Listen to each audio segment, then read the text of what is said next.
আমি এখন আছি বাংলাদেশের অদ্ভুত একটি জায়গায়, যেখানে শুধু মানুষ নয়, কাপড়ের কথা বলে।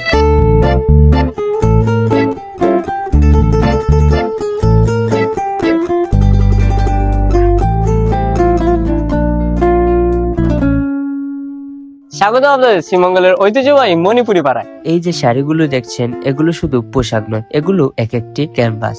দেখে মনে হয় এই নকশাগুলো মানুষের সাথে কথা বলতে জানে।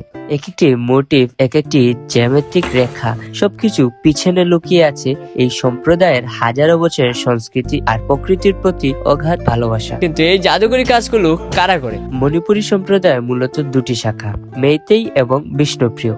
এই দুই সম্প্রদায়ের সদস্যরাই মূলত এই বংশ পরম্পরায় চলে আসা শিল্পধারক ও বাহক। বিশেষ করে বাড়ির মা বোনরা নিজের ঘরের কাজের পাশাপাশি মনের মাধুরী মিশিয়ে এই শাড়িগুলো বুনে থাকে। একটা মণিপুরি শাড়ি তৈরি করা সহজ কাজ নয়। একটি সাধারণ শাড়ি বুনতে কমপক্ষে 3 থেকে 5 দিন সময় লাগে। আর যদি নকশা খুব বেশি ভারী হয় তবে 10 থেকে 15 দিন পর্যন্ত সময় লেগে যেতে পারে। তাই পরের বার যখন আপনি একটি মণিপুরি শাড়ি হাতে নেবেন, মনে রাখবেন আপনি কেবল এক টুকরো কাপড় ধরছেন না, আপনি স্পর্শ করছেন শত বছরের এক জীবন্ত ইতিহাসকে। শ্রীমঙ্গলের এই কারিগরদের হাতে ছোঁয়া এভাবে বেঁচে থাকুক আমাদের ঐতিহ্য।